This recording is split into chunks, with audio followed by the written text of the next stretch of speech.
Alrighty. Hi, everyone. Welcome. I'm Yasmin Martin, mortgage broker with Edge Home Finance. And today I'm joined by Amy Reese, our real estate expert. Tonight we'll be making home buying process simple. We're going to keep it really simple for you. So please put questions in the chat as we go. We'll answer at the end. And if we don't get to yours live, we'll follow up. For some of you, this will be new information. Basically, we want to leave you knowing what your next step is. Okay, and please write in the chat if you are where you are in your home buying journey. Are you browsing? Are you buying in 3 to 6 months, or are you purchasing in the next 0 to 90 days? All right, Yasmin, let's start with step one of the 7-step process, the pre-approval. Okay, let's get started. Alrighty, well, step one is the pre-approval, and this is the foundation of everything. Before you look at homes, you speak with a lender who reviews your income, your credit score, your debt, your assets. They determine how much home you can qualify for and issue a pre-approval letter. Now, this is powerful because it tells you your true budget. It prevents disappointment. It shows sellers that you're really serious. And in a competitive market like Atlanta, sellers often won't even consider an offer without a pre-approval. Right. A pre-approval moves you from just looking to ready to buy. Also, remember your pre-approving is a ceiling. It's not always your comfort zone. My job as a mortgage broker is to help you find a payment that fits your life, not what you can technically get. And just to clarify, the difference between a pre-approval and a pre-qualification letter is just having a conversation with a lender, and an application will get you a pre-qualification. But that is not strong enough to write an offer. You actually need to go ahead and send in your documents, get those verified, and then you'll qualify for a pre-approval letter. So if you want to know what you qualify for, click the link in the chat to schedule a call. Now I'm going to give you one of the most important slides of the entire webinar. Once you fill out a mortgage application, your job is to keep your financial life boring. Like, hold your breath, boring. Here's what not to do. First of all, you don't want to open any new credit. Don't open any new credit cards. Don't take advantage of store financing, no matter how good it looks. Don't apply for anything that requires a credit check. Even if you don't use it, the inquiry can impact your loan because every inquiry can lower your credit score. Second, don't finance any furniture or appliances. I know it's tempting. You're excited and picturing the home fully furnished, but that no payments for 12 months deal still creates debt. Wait until after closing. Third, don't buy a car. Yes, even if it's a great deal. Yes, even if you've been planning it. A new car can completely change your debt to income ratio and possibly delay your loan. Fourth, don't make any large cash deposits. If you deposit a large amount of cash and can't document where it came from, it can delay your loan. Lenders review the last 2 months' bank statements. If it shows up, we have to explain it. Keep funds seasoned, and to season means that they need to see it on 2 bank statements and traceable. Fifth, don't change your job. Even if you hate your boss, even if you're thinking about switching, talk to your lender first. Even higher paying job can delay underwriting if income cannot be verified quickly. Number 6, don't co-sign for anyone, even if it's family, even if it's temporary. That debt becomes yours in the eyes of the lender because it's showing up on your credit report. Once you're under contract, think of yourself as being in a financial bubble. In fact, once you fill out your mortgage application, do not do any of these things because it will get you into trouble. Do nothing major without checking with your lender first. The goal is simple. Protect your approval, protect your closing, protect your keys. Right. Now, Amy, now that they're pre-approved and keeping everything stable, can you walk them through picking a smart price range and what sellers really care about? Absolutely. Price range and what sellers really care about. Let's talk about something really important, picking a price range responsibly. Just because you're pre-approved for a certain amount does not mean you need to spend that amount.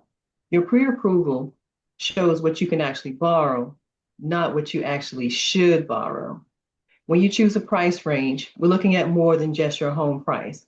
You want to look at your monthly payment comfort, what you're comfortable paying each month. The property taxes would be included with that, the homeowner's insurance. Then you have HOA fees. And also, you want to maintain a reserve for maintenance. No home is perfect. So every home is going to eventually have something wrong with it. So you want to keep, a reserve just in case something happens. Now, what sellers actually care about. Many buyers think it's only about the price, but sellers care about two things. Is it a fair price? And how certain is the closing? At the end of the day, sellers are focused on the bottom line, their net proceeds, and a smooth closing. Offer components that matter, and this is where we structure where the offer actually matters. Things that, like your earnest money, your financing contingency, your appraisal contingency, these are terms that show the seller that you are serious and that also you're protected. All right, so Yasmin, can you remind everyone quickly what drives the monthly payment besides just the interest rate? Well, payment is PITI, which is principal, interest, taxes, and insurance. And plus HOA would make it PITIA. Taxes and insurance can impact a payment as much as the rate. Perfect. Now let's move on to step two, the home search. Now the fun begins. But it isn't like HGTV shopping. This is strategic shopping. We define your must have, your deal breakers, your preferred location, your lifestyle needs. If you want to be in a certain school zone, we also study days on market, comparable sales, and resale value. The goal isn't just to fall in love, it's to buy smart and build wealth. When you find the right home, we submit that offer. When you find the right home, we will submit the offer. The offer is more than just price. Like I said, it includes your earnest money, and that's normally 1% of whatever the home is priced at. So for instance, if the home is 200,000, you can look at putting down $2,000 worth of earnest money. Your due diligence period, your closing timeline, your financing and appraisal contingency. Your due diligence period is normally 7 to 10 days. And that's calendar days, not business days. And closing timeline is normally around 30 days. But this is where the negotiation matters. A strong, clean offer can win, even if it's not the highest price. Strategy is everything. Once the seller signs, the contract becomes binding. This is when the earnest money is submitted. It's normally due 3 days after binding agreement. Deadlines begin, and I will walk you through every step of the way. The lender starts the full loan processing. This is the shift from hoping to happening. From this point forward, we're working towards closing. Now you enter your protection period, the due diligence. Like I said, due diligence is normally 7 to 10 days. Here you're going to complete your home inspection, your termite inspection, and in some cases, a septic tank inspection. The inspector is going to examine things like your roof, your HVAC, your plumbing, your electrical, structural components. If any issues arise, we negotiate that for you. We either negotiate for repairs to be fixed or you can get credits. If the seller disagrees with you, you have the choice to either accept the terms and move forward or cancel the contract and receive your earnest money back. This is your investigation window. It protects your investment. Yasmin, can you walk us through the appraisal from the lender side? Okay, sure. So a licensed appraiser, it evaluates the home's value based on the condition and recent comparable sales. And why this is important is because the lender will not loan more than the home is worth. If the appraisal comes in at value, we move forward. If it comes in above value, you instantly gain equity. If it comes in below value, then you'll have to renegotiate. And the appraisal protects both you and the lender from overpaying. Amy, take us through closing day and what to expect. Okay. Just to add another personal touch from the appraisal when we renegotiate, the seller has to agree with the appraised value. If not, you're going to have to either bring the extra money to closing, or at that point, we can also cancel the contract once again. But you're protected as long as we have an appraisal contingency written in. But closing, this is the big day. Everything is done. You're coming to the closing table. You're going to have to sign your mortgage documents, your final disclosures, your settlement paperwork, and funds are transferred. The deed is recorded, ownership officially changes, and then you receive your keys. That moment when you unlock the door to your own home makes every step worth it. And my job is keeping closing boring to clear docs, clear timeline, and keep you proactively updated. Right. Let's zoom out and recap the whole roadmap. Okay, so starting with the pre-approval, you need that to assess your finances and to make sure that you are approved to go forward. Then, Amy? Mm-hmm. When you understand the roadmap, homeownership becomes less intimidating and more achievable. It's not complicated, it's structural. And with the right team guiding you, it becomes smooth, organized process. And if you're thinking about buying, even if it's 6 months from now, the best time to start is with education and preparation. Hmm? So, as you can see here, pre-approval, home search, offer, acceptance. We just went over all of that in detail, the due diligence, Mhm. the appraisal, and the closing. Now, before we open it up to questions, I just wanted to go over some loan options here. At Edge Home Finance, we do both residential and commercial loans, and we work with over 160 lenders. So one application, one credit pull gives you Wow. options. We are licensed nationwide in every state except for New York right now, working on New York. And there are a plethora of loan options for both residential and commercial. And just to let you know the difference between both, residential is 1 to 4 units and commercial is 5+ units. So we're going to open it up for questions right now.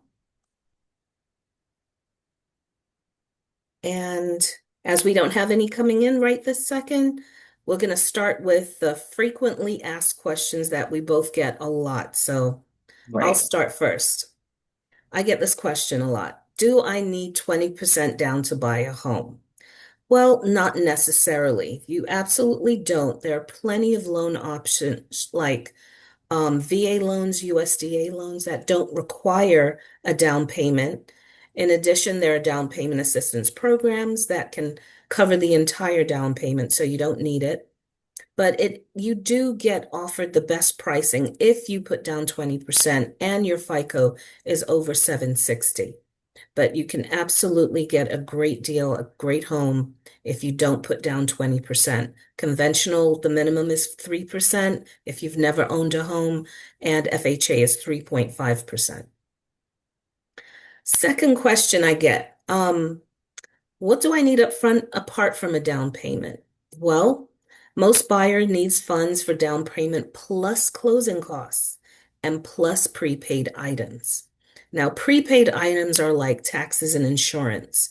If you ever hear this term, escrow account, it's like a savings account for your taxes and your insurance because every month when you pay your mortgage payment, The lender is taking a small portion for taxes and insurance, and at the end of the year or whenever it's due once a year, that bill is paid and that money is coming out of the escrow account. So you have to set up the escrow account, put a little bit of money in there, usually 2 months worth at closing, along with your closing costs.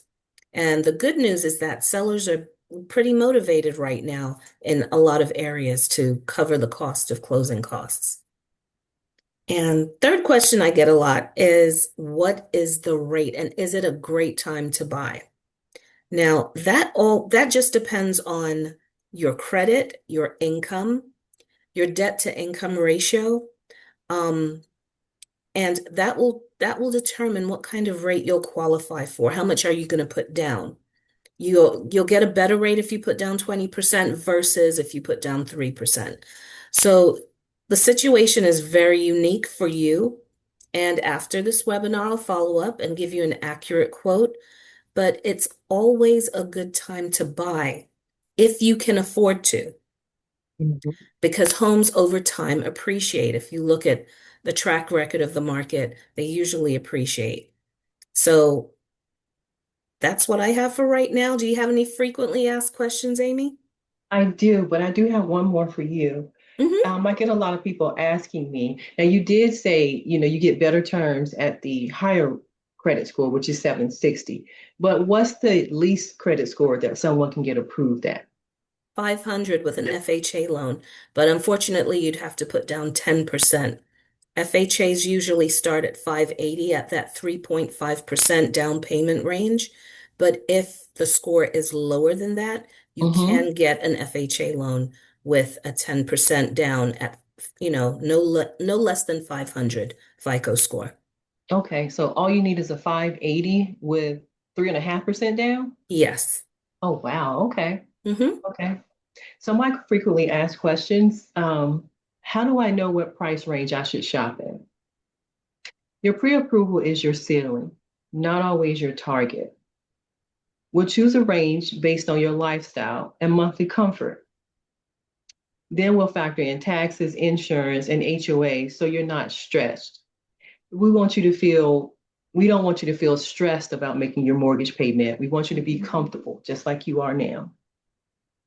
I do also get what makes an offer strong if I'm not the highest price. Sellers love certainty, so you always want to have your pre-approval letter. And working with Yasmin, I know that once you get under contract, she is going to keep in touch with that seller's agent throughout the process to let them know how strong your offer is, how you're doing. She's giving them an update every step of the way. Just like she's giving you an update, she's giving that seller's agent an update, and she's going to keep that seller comfortable. Okay. So strong offers strong offers actually have clean terms as well. So they give a realistic timeline, like I said, a solid pre-approval and clear communication, like Yasmin is going to do throughout the whole process, and so will I. Sometimes those things beat a higher price that comes with more risk. You understand? Hmm. Okay. Okay. Number three, what happens if the inspection finds issues? Finding issues in the inspection is normal, but it's not always an automatic deal breaker. We'll decide what matters to you because sometimes a lot of this stuff is just cosmetic issues. And most of the time when you get an inspection, the inspector is going to rate it on maybe like on a 1 to 5 scale. And you know everything that's a 5 is going to be something we need to look at right now. But it's something on a 1, you may not even want to address that with the seller because it's basically just something that's cosmetic, something that it's going to take a long time for it to, let's say, break down. And that's something that you could deal with yourself. But something on the high side might be the HVAC doesn't work, the AC doesn't work. You definitely want to get that addressed. Or let's say the hot water heater doesn't work. We definitely want to get that repaired or replaced. So like I said, we decide what matters, renegotiate the repairs or credits when appropriate. You always have options during the due diligence process. So one thing I did not say during the due diligence process, if you cannot come to terms with the seller on the repairs, you can always walk away from the contract for whatever reason.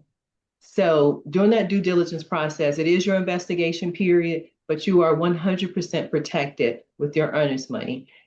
Let's say like I say, you get 7 to 10 days. On that 10th day, if you just decide this is not the house for me anymore, you still can walk away. We don't recommend that, but you are protected to do that if you feel that's what you need to do. And Amy, I had a question for you too, because Okay. people are watching the rates like a hawk. I'm watching the rates like a hawk. Tell me what happens. So you've gone through this, I've gone through it. So tell me what happens if the rate goes down significantly. Let's say it goes from the sixes to the fives, or it goes from the fives to the fours. What happens to the market? Oh my goodness. Really, it's a frenzy out there. And I'm going to tell you right now, that has happened before. And the last time that happened, the housing prices skyrocketed because so many people are out there looking and they're offering above asking price. So once that happens, then the rest of the houses on the market are eventually going to also increase. So as the rate comes down, the price of the houses go up. So you want to keep that in mind. Just because you have a higher rate does not mean let's not buy now, let's wait. Normally, I mean, really and truly, if you think about it, the prices, it's like a seesaw. So higher rate, less price of a house. You can always refinance that rate, but you cannot refinance the price of that house.